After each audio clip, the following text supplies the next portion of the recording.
Hello everyone, बहुत बहुत स्वागत है आपका रियल एग्जाम में। दोस्तों, हम लोग करेंगे हिस्ट्री के कुछ एमसीक्यू क्वेश्चंस, ऐसे ऑब्जेक्टिव क्वेश्चन जो डायरेक्टली आपके एग्जाम में, चाहे वो स्टेट पीसीएस का एग्जाम हो, चाहे सिविल सर्विस का एग्जाम हो, या फिर रेलवे एसएससी किसी का भी एग्जाम हो, ठीक है। इसके अलावा हिस्ट्री में जो नेट जेआरएफ की तैयारी कर रहे होंगे, साथ ही टीजीटी पीजीटी की तैयारी कर रहे होंगे, उनके लिए ये वीडियो काफ़ी इंपॉर्टेंट है। हालांकि मेरे सारे वीडियोज़ इंपॉर्टेंट होंगे, ठीक है। तो चलिए बात करते हैं धार्मिक आंदोलन। आपको पता होगा कि अगर हम लोग प्राचीन भारतीय इतिहास की बात करेंगे तो एंशियंट हिस्ट्री में सिंधु घाटी सभ्यता और वैदिक सभ्यता के बाद जो पोर्शन आता है वो क्या आता है, धार्मिक आंदोलन आता है, ठीक है। मतलब प्राचीन भारत में कौन कौन से धार्मिक आंदोलन हुए थे, जैसे कि आपको पता होगा, जिसमें मुख्य रूप से हम लोग दो चीज़ों को पढ़ते हैं, ठीक है। एक बौद्ध धर्म और एक जैन धर्म, ठीक है। तो आज हम लोग इस टॉपिक में क्लियर करेंगे कि जैन धर्म के जितने भी ऑब्जेक्टिव क्वेश्चन है, मैं जो आपको आगे 15 ऐसे क्वेश्चन बताने वाला हूँ, 15 से 20 क्वेश्चन होंगे जिसके जिसके नीचे उसका एक्सप्लेनेशन दिया हुआ है, और इससे आपके सारे क्वेश्चंस क्लियर हो जाएंगे, ठीक है। तो चलिए, सबसे पहला क्वेश्चन है, जैन धर्म के प्रथम तीर्थकर कौन थे, ठीक है। तो जैन धर्म के प्रथम तीर्थकर, तीर्थकर का मतलब क्या होता है? तीर्थकर का मतलब होता है ना कि जो उसका स्थापना करता है, ठीक है, जो उसका स्थापना करता है। तो आपको पता है जैन धर्म का सबसे पहले स्थापना किसने किया था? सबसे पहले इसकी स्थापना ऋषभ देव ने की थी, ठीक है। आइए देखते हैं इसका एक्सप्लेनेशन। जैन जो शब्द है, ये संस्कृत शब्द के जीन शब्द से निकला हुआ है। जैन किससे बना है? जीन से बना है, ठीक है। इसका मतलब होता है विजेता। तो जैन महात्माओं को, जो जैन धर्म के जो महात्मा है, उसको निर्ग्रंथ, साथ ही जैन के जो संस्थापक है उसको तीर्थकर कहा गया है, ठीक है। तो अब आप सोचेंगे कि महावीर जैन के बारे में हम लोगों ने सुन रखा है, तो महावीर जैन कौन थे? तो महावीर जैन जो थे वो आपके जैन धर्म के अंतिम तीर्थकर थे। अंतिम मतलब 24वें नंबर पर वो आते हैं, ठीक है। तो इससे बाहर आपका यहाँ पर क्वेश्चन नहीं पूछता है। दूसरा क्वेश्चन है कि जैन परंपरा के अनुसार बाहुबली किस तीर्थकर का पुत्र है? तीर्थकर मतलब जो स्थापना करता है, ठीक है। प्रथम तीर्थकर कौन हो गया? आपको बताया अभी, ऋषभ देव। तो जैन परंपरा के अनुसार बाहुबली जो था वो किस तीर्थकर का पुत्र था, ठीक है। तो ये ऋषभ देव, जैन धर्म के जो ऋषभ नाथ है ये, ठीक है। दूसरा, अगला क्वेश्चन है कि श्वेतांबर परंपरा के अनुसार निम्नलिखित में से कौन स्त्री तीर्थकर है, ठीक है। श्वेतांबर परंपरा, आपको पता होगा कि जैन धर्म जो होता है वो आगे चल करके दो पोर्शन में डिवाइड हो जाता है, ठीक है। एक श्वेतांबर और एक दिगंबर। तो श्वेतांबर परंपरा के अनुसार निम्नलिखित में से कौन सा स्त्री तीर्थकर है? चार ऑप्शन है, शांतिनाथ, नेमिनाथ, मल्लीनाथ और उपयुक्त में से कोई नहीं। तो इसका एक्सप्लेनेशन हम लोग देखते हैं पहले। श्वेतांबर जैनियों की यति, आचार्य तथा साधु कहा जाता था, जबकि दिगंबर जैनियों को झुल्लक, एल्लक और निर्ग्रंथ कहा जाता था। मतलब आपको बताया मैंने कि जो जैन धर्म था वो दो पार्ट्स में डिवाइड हो जाता है आगे चल करके, ठीक है। कुछ विवाद होते हैं, कुछ धार्मिक विवाद उनका होता है, और दो पार्ट जो होता है, एक श्वेतांबर और एक दिगंबर। तो श्वेतांबर जैन जो होते हैं ना, उनको यति, आचार्य, साधु इन सभी नामों से पुकारा जाता है, जबकि दिगंबर जो होते हैं उनको झुल्लक, एल्लक, निर्ग्रंथ ऐसे नामों से इनको पुकारा जाता है, ठीक है। तो श्वेतांबर अनुयायी जो होते हैं ये ज्ञान प्राप्ति के बाद भोजन ग्रहण करने में विश्वास रखते हैं, ठीक है। लेकिन दिगंबर के अनुसार क्या होता है कि दिगंबर के अनुसार साधु जो है भोजन ग्रहण नहीं करता है, जबकि श्वेतांबर मत के अनुसार महावीर जो होता है स्वामी का विवाह और पुत्री भी उत्पन्न हुई है। मतलब जैन धर्म को जो मानने वाले दो मत है, एक श्वेतांबर और एक दिगंबर मत। तो श्वेतांबर मत ये मानता है कि महावीर जो थे, जो जैन धर्म के 24वें तीर्थकर थे, महावीर स्वामी का विवाह हुआ था, साथ ही उनकी एक पुत्री भी उत्पन्न हुई थी। जबकि दिगंबर का क्या मानना है? इनका मानना है कि जो महावीर थे वो क्या थे? अविवाहित थे, मतलब उनकी शादी नहीं हुई थी, ठीक है। श्वेतांबर मत के अनुसार 19वें तीर्थकर मल्लिक स्त्री थे, जबकि दिगंबरों के अनुसार वे पुरुष थे, ठीक है। तो ये जो इस तरह के मतलब अलग अलग मत का मतलब अलग अलग जो पार्ट्स बट गए थे, श्वेतांबर और दिगंबर, इनका मानना क्या था? अलग अलग था, ठीक है। अगला क्वेश्चन है कि जैन धर्म के 23वें तीर्थकर कौन माने जाते हैं? आपको पता है कि 24वें जो तीर्थकर है वो आपका महावीर है, ठीक है। और पहले जो तीर्थकर है वो कौन है? ऋषभ देव है। तो फिर 23वें में कौन आते हैं? मतलब ठीक सेकंड लास्ट में कौन आते हैं? तो ये पार्श्वनाथ आते हैं, ठीक है। जैन धर्म के 23वें तीर्थकर पार्श्वनाथ माने जाते हैं। इनके पिता अश्वसेन जो थे वो काशी के राजा थे, ठीक है, और इनका जन्म काशी में ही हुआ था।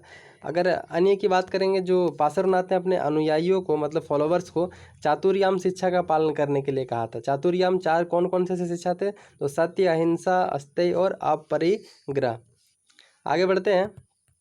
तो आगे जो क्वेश्चन है, ये निम्नलिखित में से किस स्थल पर 23वें तीर्थकर का जन्म हुआ? अभी बताया मैंने आपको, पार्श्वनाथ कौन थे? 23वें तीर्थकर थे। तो पार्श्वनाथ जो थे इनका जन्म अब कहाँ हुआ था, ठीक है, इनका जन्म कहाँ हुआ था? तो अभी हमने पढ़ा कि इनका जन्म काशी में हुआ था, क्योंकि इनके पिता जो थे वो काशी से डिपेंडेंट रखते थे। अगला क्वेश्चन है कि जैन धर्म के 23वें तीर्थकर पार्श्वनाथ का जन्म कहाँ हुआ था? फिर से वही बात, तो 23वें तीर्थकर है।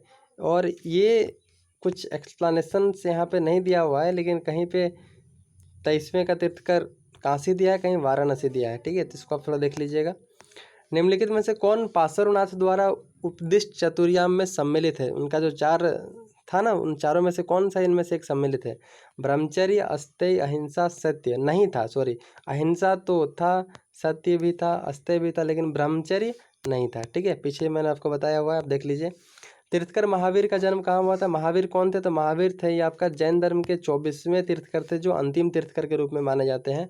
तो इनका जन्म कहाँ हुआ था? इनका जन्म हुआ था कुंडग्राम में। ठीक है, कुंडग्राम में महावीर का जन्म होता है। 24वें तीर्थकर ये थे, अंतिम तीर्थकर थे। इनका जन्म होता है वैशाली के निकट कुंडग्राम में, लगभग 599 ईस्वी पूर्व में हुआ था। और इनकी मृत्यु 527 ईस्वी पूर्व, लगभग 72 साल जीने के बाद इनका हुआ था। ठीक है, अन्य बात करेंगे तो महावीर स्वामी की माता जो थी त्रिशला, ये वैशाली की लिच्छवी गणराज्य के प्रमुख चेटक की एक बहन थी। इसके अलावा इनके पिता कौन थे? सिद्धार्थ थे। महावीर के पिता कौन थे?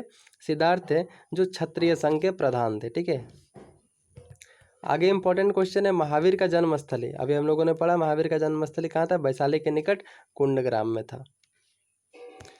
महावीर को सर्वोच्च ज्ञान कैवल्य की प्राप्ति हुई थी, कहाँ हुई थी? तो इनकी जो सर्वोच्च ज्ञान है कैवल्य, इनकी प्राप्ति इनको हुआ था, कहाँ हुआ था? जृंभिक ग्राम में हुआ था। ठीक है, तो इसका एक्सप्लेनेशन अगर देखेंगे हम लोग, तो जैन धर्म में पूर्ण ज्ञान के लिए कैवल्य शब्द का प्रयोग किया जाता है। मतलब जब कोई बंदा, जब कोई ज्ञानी जो है पूरी तरह से, अच्छी तरह से ज्ञान प्राप्ति कर लेता है, उसको कैवल्य शब्द का उसके लिए प्रयोग किया जाता है। ठीक है, तो महावीर स्वामी जो थे, ये 12 वर्षों की कठोर तपस्या के बाद, साधना के बाद जो है इनका जृंभिक ग्राम ये जगह है, इनके समीप जो है ऋजुपालिका नदी के तट पर। आपको पता होगा कि हमारे प्राचीन काल में जितने भी ऋषि मुनि जो अभी तपस्या किया करते थे ज्ञान अर्जित करने के लिए, वो सारे के सारे कहीं ना कहीं नदी के तट पर करते थे। ठीक है, तो महावीर भी जो है लगातार 12 वर्ष की कठोर तपस्या किए थे। कहाँ पर? ऋजुपालिका नदी के तट पर, जो जृंभिक ग्राम के सामने पड़ता है। और यहाँ पर एक साल का वृक्ष था, इसके नीचे इन्होंने पूरा ज्ञान प्राप्त किया था, मतलब कैवल्य का प्राप्त किया था। ठीक है, तो आप समझ सकते हैं। अगला क्वेश्चन है कि महावीर के जीवन काल में जैन संघ का प्रथम विच्छेदक कौन था? मतलब जो महावीर स्वामी थे, इनके जीवन काल में जैन संघ का, जैन जो संघ था, इनका प्रथम विच्छेदक कौन था? तो इनका प्रथम विच्छेदक कौन था? वो जमाली था। हम लोग एक्सप्लेनेशन देखते हैं, चलिए। महावीर स्वामी के ज्ञान प्राप्ति के 12वें वर्ष उनके प्रथम शिष्य जमाली ने उनका मतभेद हो गया। ठीक है, मतलब ये जो महावीर का जब ज्ञान प्राप्ति हुआ था 12 वर्ष की कठोर तपस्या के बाद, इसके ठीक बाद इनका एक प्रथम शिष्य था जिसका नाम जमाली था। इससे इनका क्या हो गया? मतभेद हो गया। मतभेद का कारण क्या था? तो क्रियामानकृत सिद्धांत था, मतलब कार्य करते ही पूरा हो जाना था। इस मतभेद के कारण जमाली ने संघ छोड़ दिया और एक नए सिद्धांत, जो क्या था? बहुरतवाद, मतलब कार्य पूरा होने पर ही पूरा माना जाएगा, इसका प्रतिपादन हो गया। ठीक है,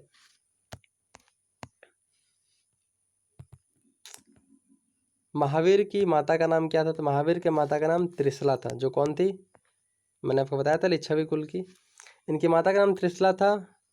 ठीक है, और अन्य इंपॉर्टेंट चीज़ें हैं, आप देख सकते हैं अगर आपको इंपॉर्टेंट लगता है तो। आगे बढ़ते हैं तो क्वेश्चन मिलता है, देवनंदा जो थी वो जैन धर्म में किस रूप में प्रसिद्ध है? ठीक है, तो ये जैन धर्म में महावीर की माता के रूप में प्रसिद्ध है। महावीर की माँ त्रिशला को विदेह दिन्ना या प्रियकारिणी सहित विभिन्न नामों से विभिन्न ग्रंथों में जाना जाता है। मतलब अलग अलग ग्रंथों में इनका नाम अलग अलग माना जाता है।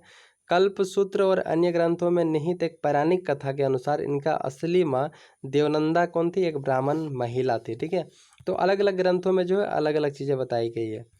अगला क्वेश्चन है, अनेकांतवाद किसका विशेष लक्षण है? जैन धर्म का, बौद्ध धर्म का, सांख्य दर्शन का, या फिर आजीविक संप्रदाय का?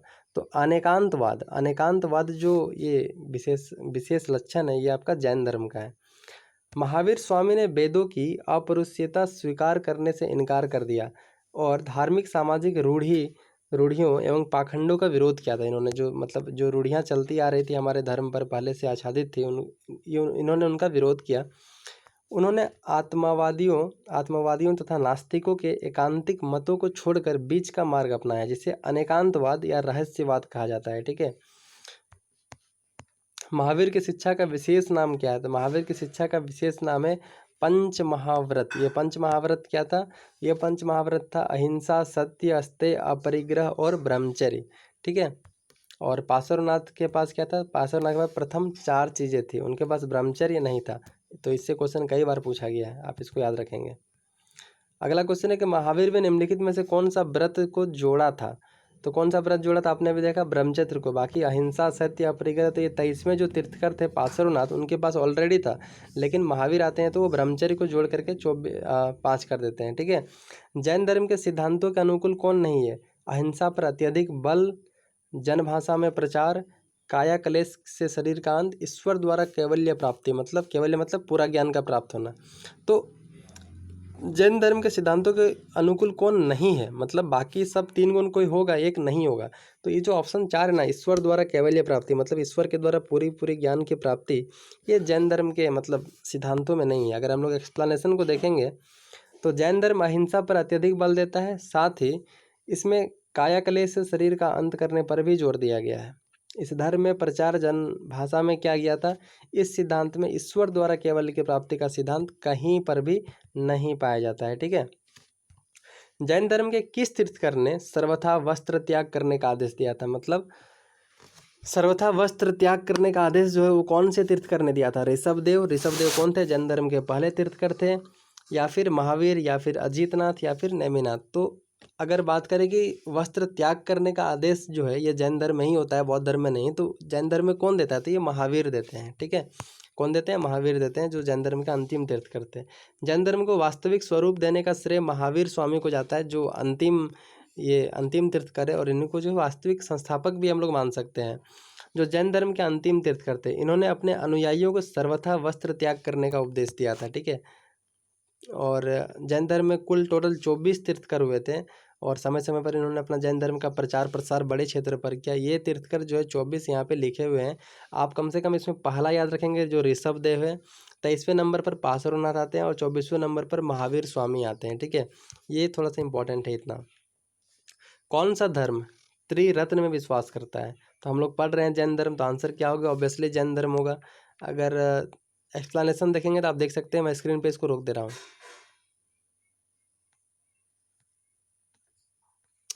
अगला क्वेश्चन है, पंच महाव्रत तथा त्रिरत्न किस धर्म से संबंधित है। तो अभी हम लोगों ने देखा कि त्रिरत्न किससे संबंधित है, वो जैन धर्म से संबंधित है। क्वेश्चन देखिए क्या लिखा हुआ है, पीजीटी लिखा हुआ है, मतलब पोस्ट ग्रेजुएट टीचर का जो एग्जाम होता है ना, इसमें पूछा गया है। लेकिन ये जितने भी स्टेट पीसीएस होंगे, मेरे पास अभी पेपर नहीं है, बुक नहीं ला पाया हूँ, लेकिन सारे क्वेश्चंस जो है वहाँ पर पूछे जाते हैं। लास्ट क्वेश्चन है, महावीर जैन ने किस भाषा में अपना प्रवचन दिया था। पाली भाषा में दिया था, मगध भाषा में दिया था, सूरसेनी भाषा में, या फिर अर्ध मगधी भाषा में दिया था। तो महावीर जो जैन थे, इन्होंने अपना भाषा या फिर प्रवचन किस में दिया था, वो अर्ध मगधी भाषा में दिया था। ठीक है। मगध कहाँ है, बिहार में है। तो ये मगध के लोगों की जो भाषा है ना, वो अर्ध मगधी है। ठीक है। प्रथम जैन धर्म सभा कब आयोजित की गई थी, या फिर कहाँ आयोजित की गई थी। ये क्वेश्चन पूछेगा तो आपका आंसर होगा कहाँ पर, पाटलिपुत्र में।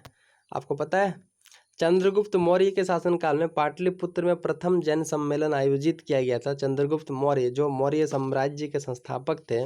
ठीक है। और आपको पता होगा मौर्य साम्राज्य के बारे में मैंने प्राचीन भारतीय इतिहास में पढ़ाया हुआ है, अपने प्लेलिस्ट में जाकर के देखिए।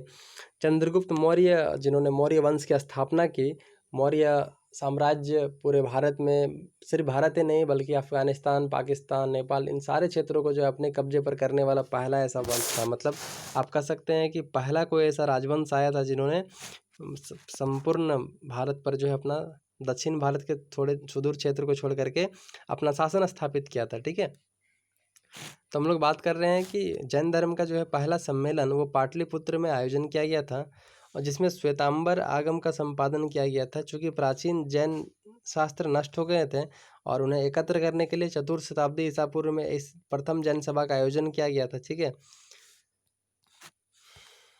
आगे बढ़ते हैं। लगभग तीसरी शताब्दी ईस्वी पूर्व प्रथम जैन संगोष्ठी कहाँ हुई थी। पाटलिपुत्र में हुई थी। कब हुई थी, तीसरी शताब्दी ईस्वी पूर्व। तीसरी शताब्दी ईस्वी पूर्व में क्या हुआ था, तो यहाँ पर मौर्य साम्राज्य का स्थापना हुआ था। किसने किया था, चंद्रगुप्त मौर्य ने किया था। फिर उसको आगे उसके पुत्र बिंदुसार ने उसको चलाया, फिर सम्राट अशोक आते हैं। जैन धर्म का ईश्वर के प्रति क्या विचार था। ईश्वर के प्रति क्या विचार था, ईश्वर के प्रति विश्वास था, तीर्थकारों में विश्वास था, मतलब जो स्थापना करने वाले थे। ईश्वर में अविश्वास था, देवी देवताओं में विश्वास था। तो जैन धर्म का ईश्वर के प्रति जो विचार था वो क्या था, ईश्वर में ये अविश्वास रखते थे, मतलब ये विश्वास नहीं रखते थे। भैया ऐसा क्यों करते थे? तो जैन धर्म ने ईश्वर के अस्तित्व को स्वीकार नहीं किया था। शुद्ध और नैतिक जीवन, विशेषतः जीव दया या अहिंसा पर बल दिया। उसके अनुसार मनुष्य के पुनर्जन्म पर उसके सत्कर्मों और दुष्कर्मों का प्रभाव पड़ता है। मतलब जो जैन धर्म के जो मानने वाले लोग थे ना, उन्होंने ईश्वर पर बहुत ज़्यादा विश्वास नहीं किया, उन्होंने ईश्वर को माना ही नहीं। इनका मानना था कि हम जैसा कर्म करेंगे वैसा हमें फल मिलेगा, ठीक है। इसलिए जीव दया मतलब जो हमें सभी प्राणियों पर दया करनी चाहिए, साथ ही अहिंसा जैसे नीति पर इन्होंने चला था, ठीक है। महावीर कर्म और आत्मा के पुनर्जन्म में विश्वास रखते थे, जैसा करोगे वैसा पाओगे। दो जैन तीर्थकर थे जो कौन कौन थे, ऋषभ देव थे और अलिष्टनेमि के नामों का उल्लेख ऋग्वेद में मिलता है। तो ऋग्वेद में किसका किसका उल्लेख मिलता है, तो ऋषभ का और अरिष्टनेमि का। विष्णु पुराण और भागवत पुराण में ऋषभ का उल्लेख नारायण के अवतार के रूप में मिलता है। तो ये इतने सारे क्वेश्चंस थे, उम्मीद करता हूँ इससे बाहर आपके क्वेश्चंस नहीं आएंगे। अच्छा लगा तो वीडियो को शेयर कीजिए दोस्तों के साथ, साथ ही चैनल को सब्सक्राइब कर लीजिएगा। Thank you.